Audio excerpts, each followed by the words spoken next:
आज आपण पाहणार आहोत 2 अंकी संख्या आणि 3 अंकी संख्या यांचा गुणाकार कसा करायचा. 105 गुणिले 97, 105 मल्टिप्लाइड बाय 97, बेस अमाउंट 100, कारण 100च्या जवळच्या संख्या आहेत. 100 पेक्षा 5 जास्त आहे, +5, 100 पेक्षा 3 कमी आहे, -3. मग 3 याच्यामधून वजा करा किंवा 5 याच्यामधून ऍड करा, उत्तर सारखंच येणार. किती येतं?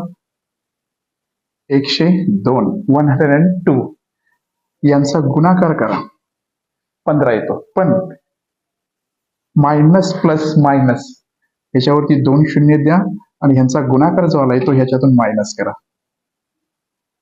5, 8, 1, 0, 1 हे झालं याचं उत्तर. अशाच पद्धतीनं सर्व गणित तुम्ही कॅल्क्युलेट करू शकता. Practice makes man perfect. Do well.